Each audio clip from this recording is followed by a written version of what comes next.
예수님이 가버나움에서 사람들에게 도를 전하셨다 그렇게 기록되어 있는데, 이 도는 도를 아십니까 하는 그 이단들이 한 그 말이 아니고요, 말씀을 전하셨다라는 뜻입니다. 그때 한 사건이 발생했습니다. 네 사람이 중풍병자 한 사람을 들것에 메고 예수님이 계신 그 집에 왔습니다. 그러나 예수님 앞에 그 병자를 데려다 놓을 수가 없었습니다. 사람이 너무도 많이 몰려와서 그 비집고 들어갈 틈이 전혀 없었기 때문에 그 병자를 예수님 앞으로 데려갈 수 없었던 것이죠. 그래서 그들은 예수님이 계시는 집에 지붕으로 올라갔습니다. 그리고는 지붕을 어떻게 했습니까? 지붕을 다 뜯어냈습니다. 지붕을 어떻게 뜯지? 사진 좀 보여주세요.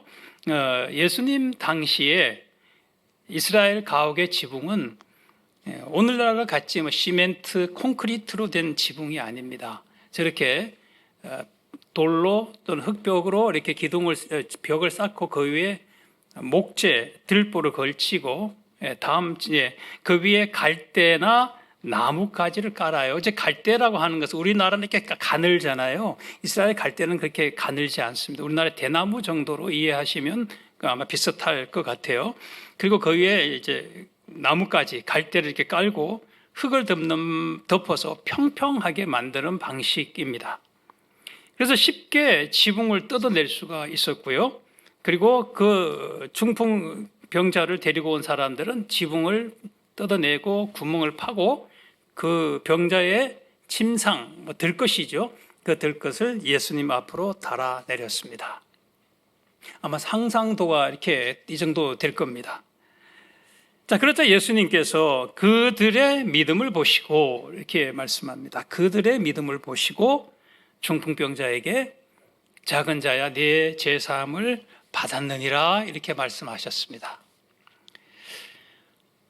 본문에서 예수님께서 그들의 믿음을 보셨다라고 말씀합니다. 오늘 우리는 그들이 누구이며 그들의 믿음이 어떤 믿음인가, 이 두 가지를 계속 쫓아갈 것입니다. 대부분의 사람들은 이 믿음을 예수님을 구주로 믿는 믿음, 그리스도로 믿는 믿음이라고 생각합니다. 그렇게 볼 수밖에 없다고 생각하는 그 이유가, 그들의 믿음을 보시고, 5절에 보면 그들의 믿음을 보시고 라는 말씀에 바로 이어서 예수님이 그 중풍병자에게 작은 자야 내 죄 사함을 받았느니라 고 말씀하기 때문에요. 그들의 믿음을 보시고 네 죄 사함을 받았느니라 이렇게 말씀하잖아요. 그러니까 예수님을 그리스도로 믿는 믿음으로 간주할 수밖에 없는 듯이 보입니다. 하지만 정말 그런 것일까? 여러분 어떻게 생각하십니까? 맞아. 그러니까 죄사함을 선포하셨지. 이렇게 생각할 수 있을 겁니다. 제가 이렇게 얘기하는 것은 그게 아니라는 얘기겠죠. 다르니까 지금 이제 계속 말씀드리는 거 아니겠습니까? 그럼 과연 그게 무슨 믿음일까? 한번 살펴봅니다. 자, 이 문제를 해결하기 위해서는 그들의 믿음이라는 말에서 그들이 누구인가를 먼저 확인해야 합니다. 다시 말하면 그들이라고 했을 때 그들 속에 중풍병자가 포함이 되느냐 아니냐 하는 것입니다. 만약에 그들 안에 중풍병자가 포함되는 경우를 생각해 본다면, 이 경우에 예수님이 그들의 믿음을 보셨다라는 그 말은 중풍병자를 메고 온 네 사람의 믿음을 보셨다라는 뜻입니다. 그러니까 중풍병자가 포함되지 않는 경우입니다. 그러면 그들을 메고 온 네 사람의 믿음을 보셨다라는 말씀이 되겠죠. 하지만 이것은 좀 심각한 문제를 일으킵니다. 왜냐하면 예수님이 믿음이 있는 네 사람은 제외하고 오히려 믿음이 없는 한 사람 중풍병자를 향해서 죄사함을 선포하신 것이 되기 때문이죠. 네 사람의 믿음으로 중풍병자가 죄사함을 받을 수는 없는 것입니다. 죄사함은 오직 자기의 믿음으로만 받게 됩니다. 그러니까 아내의 믿음으로, 남편의 믿음으로, 부모의 믿음으로, 자식의 믿음으로, 친구의 믿음으로 구원받는 거 아니에요. 다른 사람의 믿음으로 내가 구원받을 수 있는 길은 없습니다. 오직 본인이 예수님을 믿어야만 구원을 받습니다. 그렇기 때문에 네 사람의 믿음을 보고, 그를 메고 온 네 사람의 믿음을 보고 중풍병자를 향해서 내 제사함을 받았다라고 말하는 것은 문제가 있는 것이죠. 반대로 그들이라고 했을 때 그들 안에 중풍병자를 포함시켜 보겠습니다. 이 경우에 그들은 모두 5명이 되는데 이렇게 해도 문제는 생기죠. 어떤 문제가 있을까요? 그것은 예수님이 왜 죄사함을 중풍병자에게만 선포하시고 나머지 4사람에게는 하시지 않았느냐 하는 것입니다. 그들이라는 말이 중풍병자와 그를 메고 온 4사람 모두를 가리키는 것이라면 5사람 모두 죄사함 믿음이 있었다는 얘기고, 그래서 예수님은 그 모두에게 제사함을 선포하셔야 맞다는 것이죠. 그런데도 왜 예수님은 중풍병자에게만 제사함을 선포하시고 4사람에게는 하시지 않았느냐 하는 것이 문제가 되죠. 자, 이처럼 중풍병자를 그들 중에서 빼자니 믿음과 제사함의 연결이 끊어지고, 반면에 중풍병자를 포함시키자니 나머지 4사람에 대한 제사함 선포가 없어서 문제가 됩니다. 여기까지 이해가 되시나요? 오늘 설교가 좀 복잡합니다.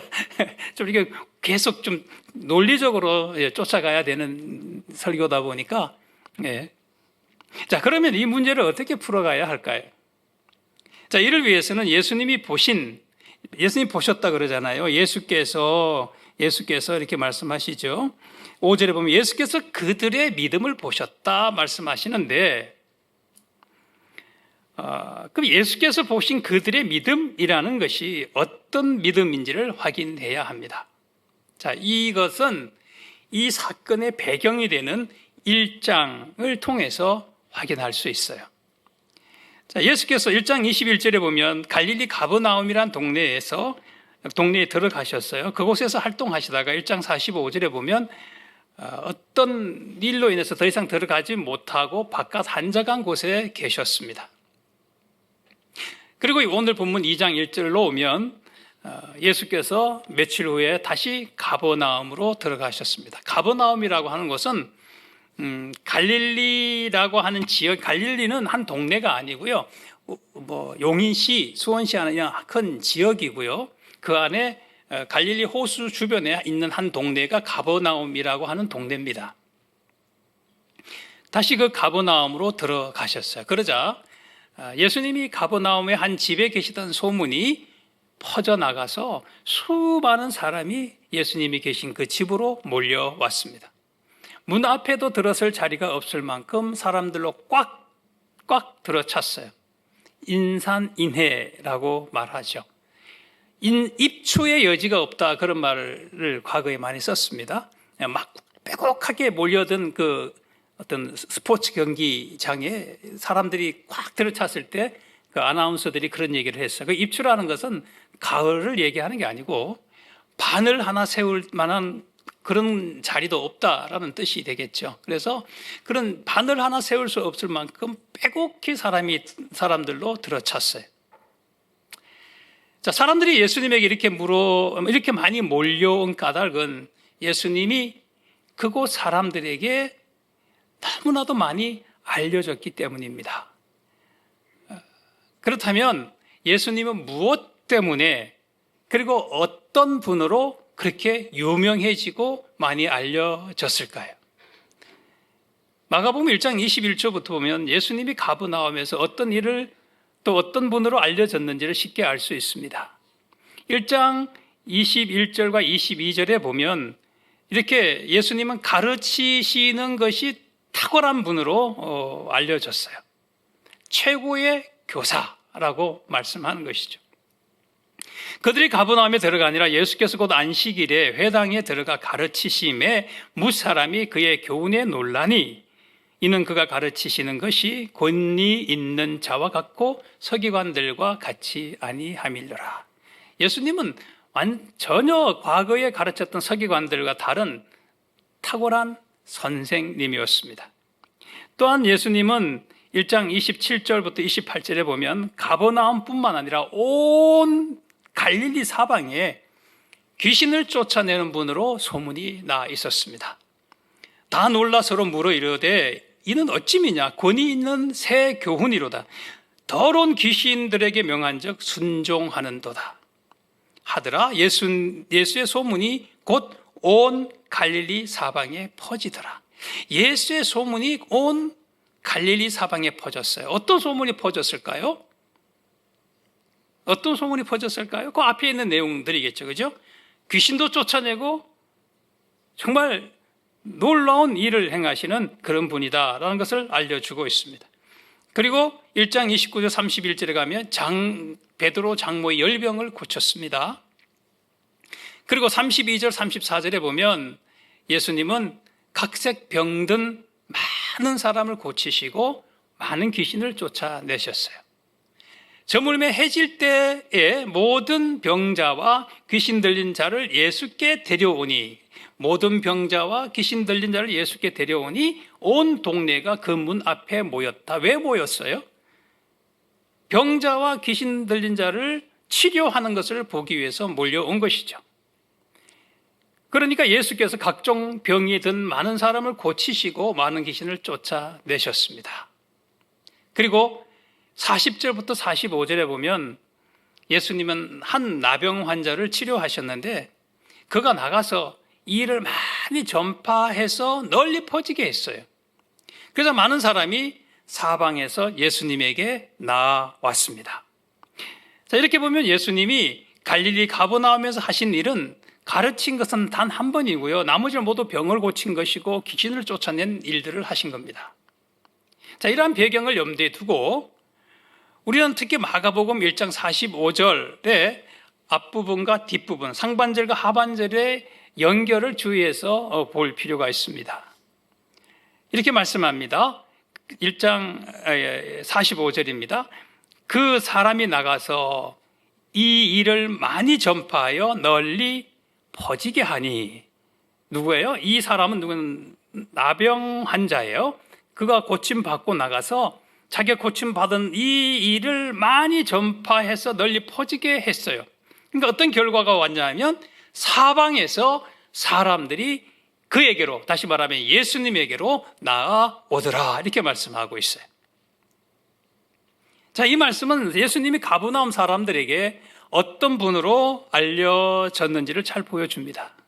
예수님은 각종 병을 고치시고 귀신을 쫓아내며 심지어 천형이라고 하는 하늘이 내린 형벌이라고 여기는 나병까지도 치료할 수 있는 어떤 분이에요? 뛰어난 의사로 사람들에게 인식되었던 것이 분명합니다. 사람들은 예수님을 못 고칠 병이 없는 의사, 최고의 명의 중에 명의로 알고 예수님에게로 몰려왔던 것이죠. 중풍병자를 메고 온 네 사람도 그렇게 믿고 있었던 것이 틀림이 없습니다. 만약에 그러지 않았다면 기존의 사람들과 다른 믿음을 갖고 있었다면 본문이 분명히 말씀해 주었을 겁니다. 자, 그러므로 예수님이 보신 그들의 믿음을 보시고 할 때 그 믿음은 예수님을 죄 용서하시는 구주로 믿는 믿음이 아니라 단지 환자가 최고의 의사에게 갖는 신뢰감 같은 것이었습니다. 그들은 예수님이 모든 병을 고치는 탁월한 의사라는 소문을 들었고 그에게 가면 중풍병도 틀림없이 완쾌될 수 있다고 믿었어요. 그래서 그들은 중풍병자를 메고 최고의 의사인 예수님께 왔던 것이죠. 이것이 바로 예수님이 보신 그들의 믿음이었습니다. 자, 이 사실은 여러분 10절에서 분명히 우리가 다시 확인할 수 있습니다. 10절 같이 읽겠습니다. 10절입니다. 그러나 인자가 땅에서 죄를 사하는 권세가 있는 줄을 너희로 알게 하려 하노라 하시고 중풍병자에게 말씀하신 뒤 인자가 땅에서 죄를 사하는 권세가 있는 줄을 너희로 알게 하려 하노라. 자, 이 말씀을 10절에서 하셨는데 만일 그 자리에 몰려온 사람들, 그리고 중풍병자를 메고 온 사람들, 중풍병자 이 모두가 만일 예수님이 그들이 예수님을 죄 사하는 분으로 믿고 왔다면, 그리고 그곳에 와서 믿고 있다면 굳이 예수님이 그들에게 인자가 땅에서 죄를 사하는 권세가 있다는 것을 알리실 필요가 없었을 겁니다. 이미 예수님이 죄 사하시는 분으로 믿고 있는데 그런 사람들에게 다시 예수님이 나에게 죄 사하는 권세가 있다는 것을 알게 하려 한다, 이렇게 말씀하는 것은 논리적으로 맞지 않기 때문이죠. 여기서 우리가 더 생각해야 할 것이 있습니다. 예수님을 탁월한 의사로 믿는 이 믿음은 단지 병자나 그를 메고 온 4명의 사람들만이 아닙니다. 그곳에 모이던 모든 사람도 그렇게 믿고 왔습니다. 왜냐하면 예수님이 그들의 믿음을 보셨다 할 때 그들이라는 말은 이게 신약 성경에 헬라어로 기록이 되어 있는데 이 그들이라는 말은 남자, 여자, 어린아이까지도 다 나타낼 수 있는 그 단어예요. 그러니까 복수로 되어 있고 남성, 여성, 중성으로 다 이루어져 있습니다. 그러니 그것에 모여있는 모든 사람들의 믿음을 보셨다, 이렇게 보는 것이 더 정확합니다. 결국 예수님의 소문을 듣고 가버나움과 갈릴리 전 지역에서 몰려온 수많은 사람들은 모두 예수님을 귀신도 쫓아내고 못 고칠 병이 없는 최고의 의사로 믿고 있었던 것입니다. 오늘날도 아픈 사람들은 어디 누가 병 잘 고친다 그러면 그냥 달려가는 것이죠. 마찬가지로 중풍병 마비 환자, 전신이 마비돼서 걷지 못하는 이 환자인데 예수님이 나병도 고쳤다는 소문을 들었는데 중풍병을 못 고치겠느냐 하는 그 신뢰를 가지고 그곳에 왔던 것이죠. 자, 예수님은 사람들의 이러한 믿음을 보시고 자신이 누구인지를 그들에게 올바로 알리실 필요를 느끼셨습니다. 그래서 예수님은 느닷없이 중풍병자에게 작은 자야 내 죄사함을 받았느니라고 말씀하신 것입니다. 자, 이렇게 함으로써 예수님은 자신이 죄를 용서하시는 권세를 가졌다는 사실을 사람들에게 알리셨습니다. 자, 이 사실은 10절 다시 한번 띄워주시겠습니까? 10절 다시 한번 같이 읽도록 하겠습니다. 시작. 그러나 인자가 땅에서 죄를 사하는 권세가 있는 줄을 너희로 알게 하려 하노라. 아멘. 네, 거기까지. 그러나 인자가 땅에서 죄를 사하는 권세가 있는 줄을 너희로 알게 하려 하노라. 잘못 알고 있는 거예요. 예수님이 그저 탁월한 의사 정도로 알고 있는 그 사람들을 향해서 아니야, 나는 그런 의사를 넘어서서 땅에서 죄를 사하는 권세가 있는 사람이야 하는 것을 알려주고 있는 것입니다. 그러니까 이 뒤에 가면 2장 17절에 가게 되면 이런 말씀을 하세요. 병든 자라야 의사가 필요하다. 건강한 사람에게는 의사가 필요 없다 라고 말씀하면서 예수님이 하신 말씀이 뭐냐면 나는 죄인을 부르러 왔지 의인을 부르러 온 게 아니다 라고 말씀하셨어요. 예수님은 죄인을 치료하는 의사라는 말씀이에요. 의사는 의사인데 단순히 병만 치료하는 의사가 아니라 주님 병 치료하셨죠. 많은 사람을 고쳐주셨어요. 치료하시는 분이십니다. 건강하게 살기를 원하십니다. 그런데 그게 근본적이고 본질적인 게 아니란 말씀이에요. 주님은 어떤 분이시냐? 죄를 치료하시는 의사다라는 것을 오늘 말씀을 통해서 확인시켜 주고 있습니다. 그런데 굳이 예수님이 10절에 보면 땅에서 죄를 사하는 권세가 있다 이렇게 말씀하세요. 인자가 땅에서 죄를 사하는 권세가 있는 줄을 너희로 알게 하려 한다 말씀하셨어요. 자, 이 말은 예수님의 죄 사하심이 한계가 있다 이런 뜻이 아니에요. 이 말은 사람이 죄 사함을 받을 기회는 이 땅밖에 없다는 사실을 강조하는 것입니다. 지옥에서는 죄 사함을 받을 기회가 전혀 없어요. 지옥은 이렇게 설명할 수 있습니다. 하나님의 은혜로부터 전적으로 철저히 완벽하게 차단된 곳입니다. 하나님의 은혜가 하나도 임하지 않는 곳, 그곳이 어디냐? 지옥입니다. 그러므로 우리는 땅에 사는 동안에 살아있는 동안에 제사함을 받아야 합니다. 우리가 살고 있는 이 땅이 제사함을 받을 수 있는 마지막 장소입니다. 그래서 예수님 왜 오셨어요? 이 땅에 왜 오셨어요? 죄인을 부르기 위해서 오셨다 말씀합니다. 죄인을 치료하기 위해서 온 의사라고 말씀하십니다. 결국 예수께서 중풍병자에게 제사함을 선포하신 것은 그에게 제사함을 받을 만한 믿음이 있어서가 아니라 예수님이 죄를 용서하시는 권세를 가지신 분이라는 사실을 알리기 위함이었고요. 이를 위해서 예수님은 중풍병자에게 제사하시는 권세를 실제로 사용하셨습니다.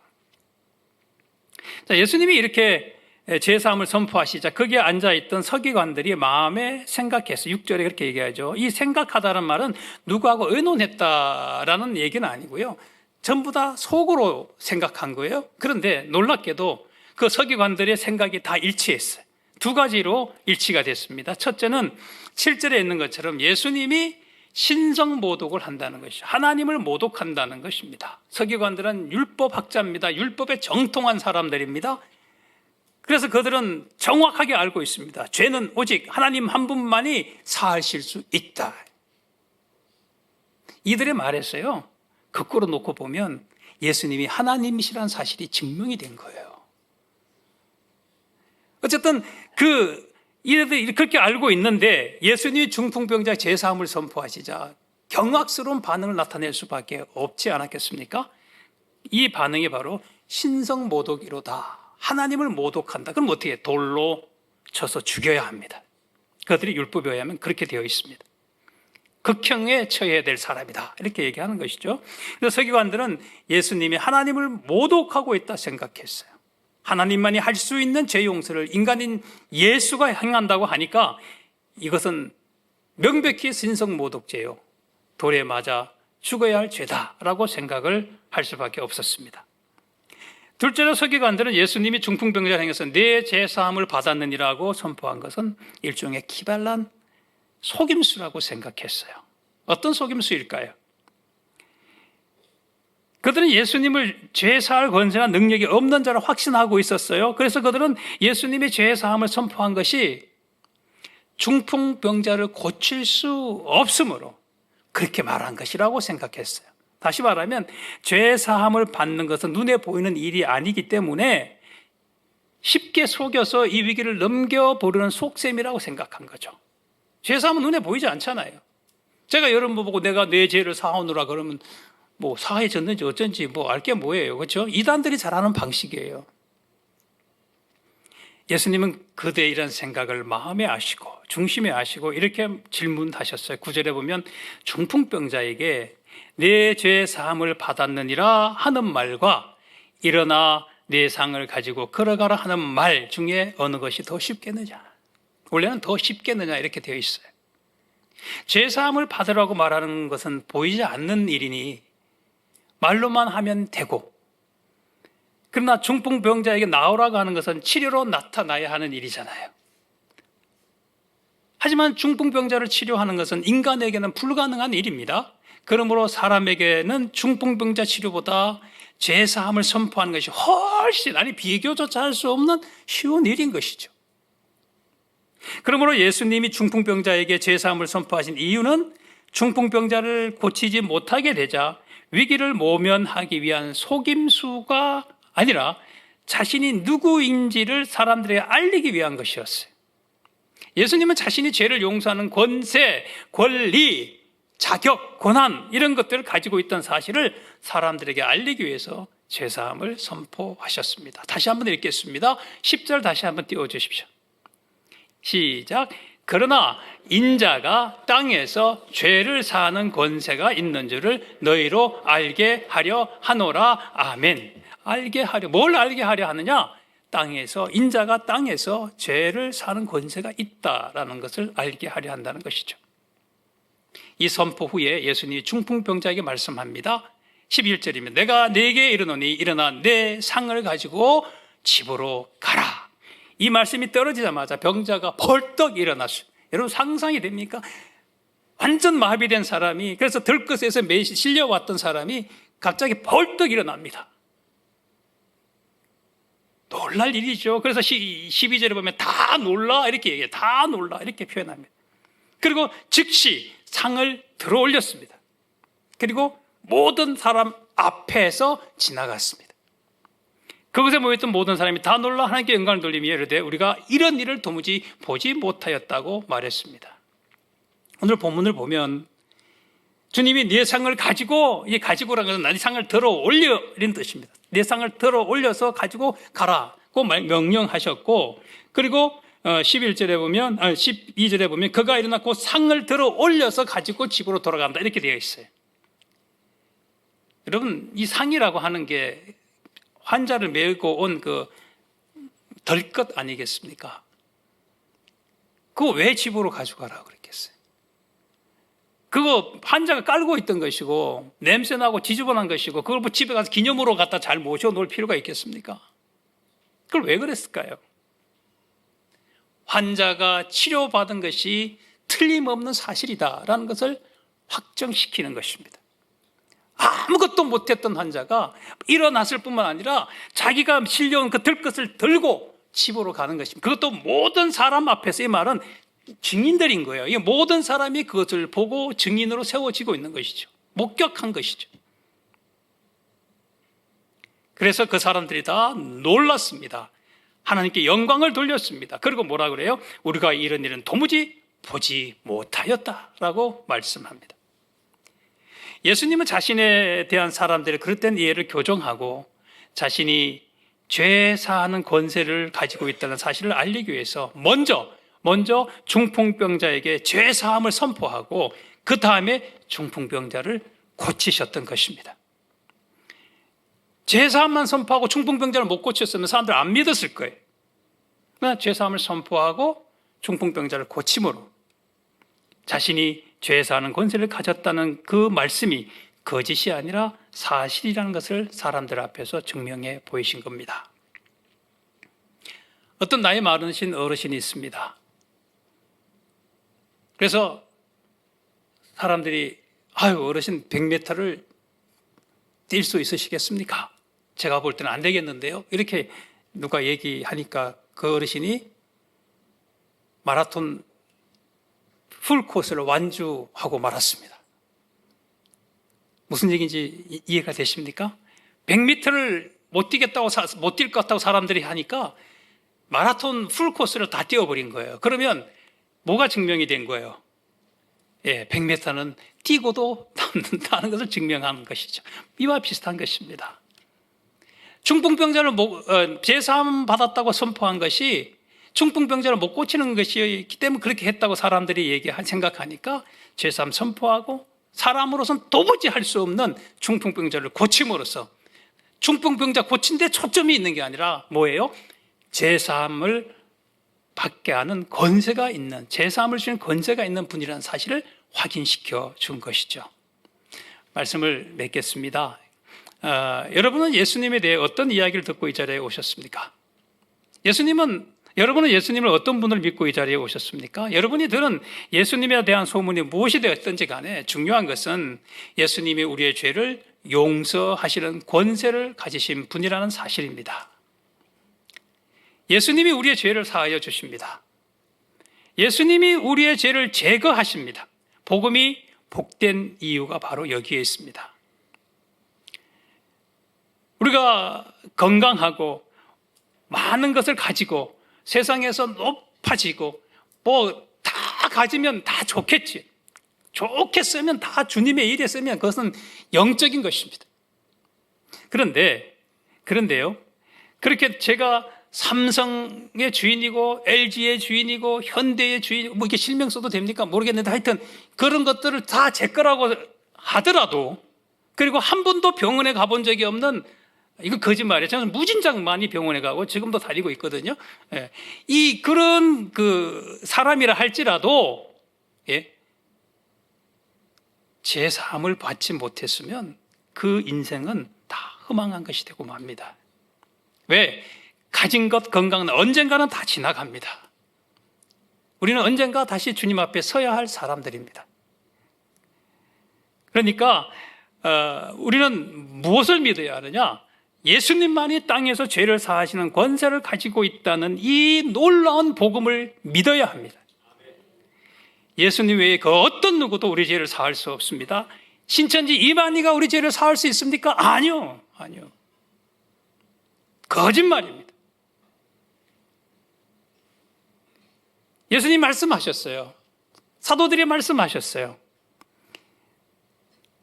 예수님 외에는 누구에게도 우리를 구원할 만한 다른 이름을 주신 적이 없다라고 말씀하셨어요. 예수님만이 우리를 구원하십니다. 예수님만이 우리 죄를 사하십니다. 그런데 이 예수님은 이 권세를 이 땅에서만 사용하십니다. 우리가 제사함 받을 기회도 땅에서 사는 동안밖에는 없습니다. 그러므로 우리는 땅에 사는 동안에 예수님을 믿어야 합니다. 이것이 주님이 주시는 마지막 기회인 줄 알아야 합니다. 그리고 우리는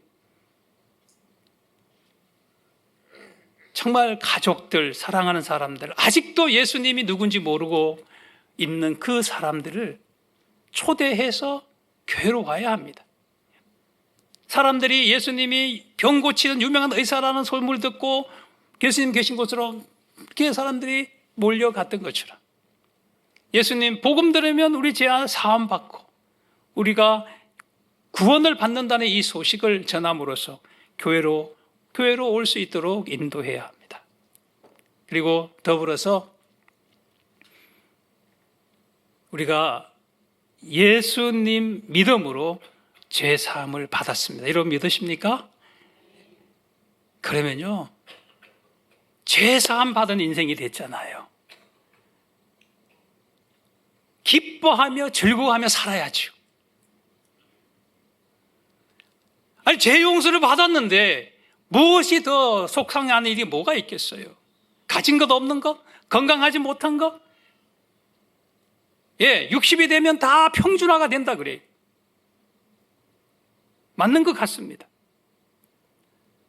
60이 넘으면 많이 배운 것도 다 기억이 안 나고 많이 가져서도 이가 안 좋아서 뭘 못 먹는 것이고 60이 넘어가면 그런 얘기가 있어요. 언젠가는 우리는 다 그렇게 됩니다. 그런데 그런 것 때문에 속상해하고 안타까워 그러지 말자고요. 죄 사함 받았습니다. 그러면 기뻐하고 즐겁게 살아가는 것이죠. 사랑하며 사는 것이죠. 원수를 만들지 않는 것이죠. 여러분 정말 이 한 주 동안에 또 앞으로도